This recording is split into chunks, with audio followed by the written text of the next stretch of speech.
Always నా favourite sweet సేమియా పాయసం ఈ రోజు నా స్టైల్లో ఎలా ప్రిపేర్ చేస్తానో ఈ వీడియోలో చూసేయండి.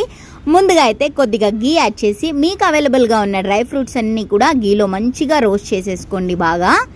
ఇప్పుడు అలాగే కొద్దిగా సేమియా తీసేసుకొని బాగా ఇవి కూడా గీలో ఫ్రై చేసుకుంటే చాలా బాగుంటుంది. ఇంకా పక్కన స్టవ్ మీద అయితే సగ్గుబియ్యాన్ని అంతా కూడా బాగా బాయిల్ చేసేసేయండి. ఇక్కడ నేనైతే 1 లీటర్ మిల్క్ అయితే యాడ్ చేసేస్తున్నాను.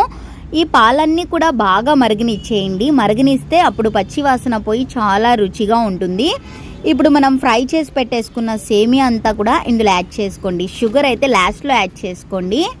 కానీ షుగర్ వేసేస్తే సేమియా అయితే అంతగా బాయిల్ అవ్వవన్నమాట. అందుకని చెప్పేసి కొద్దిగా లాస్ట్లో అయితే స్వీట్ యాడ్ చేసుకోండి. స్టవ్ ఫ్లేమ్ మీడియం ఫ్లేమ్లో పెట్టేసుకొని మంచిగా అయితే బాయిల్ చేసేసుకోండి సేమియా అంతా కూడా. ఇక్కడ నేనైతే 1/2 kg వరకు షుగర్ అయితే యాడ్ చేశాను. 2 ఇలాచీ తీసుకొని కచ్చాపచ్చాగా దంచేసి యాడ్ చేసేసుకోండి. ఒకవేళ కావాలనుకుంటే పౌడర్ అయినా సరే యాడ్ చేసుకోవచ్చు. షుగర్ యాడ్ చేసుకున్నాక ఇలా ఒక్కొక్కసారి మధ్య మధ్యలోకి మిక్స్ చేసుకుంటూ ఉండండి. ఇప్పుడు మనం గీలో రోస్ట్ చేసి పెట్టేసుకున్న డ్రై ఫ్రూట్స్ అన్నీ కూడా ఇందులో యాడ్ చేసేసుకొని బాగా మిక్స్ చేసుకోండి. ఇప్పుడు ఒక 2 నిమిషాల పాటు బాగా కుక్ చేసేసుకున్నాక స్టవ్ ఆఫ్ చేసేయండి.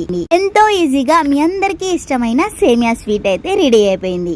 మీరు ఈసారి తప్పకుండా ట్రై చేస్తారు కదా. ఇలాంటి మరిన్ని వీడియోస్ కోసం మన ఛానల్ని సబ్స్క్రైబ్ చేసుకోవడం అస్సలు మర్చిపోవద్దు. వీడియో నచ్చినట్లయితే వెళ్తూ ఒక లైక్ చేసి వెళ్ళండి. థ్యాంక్స్.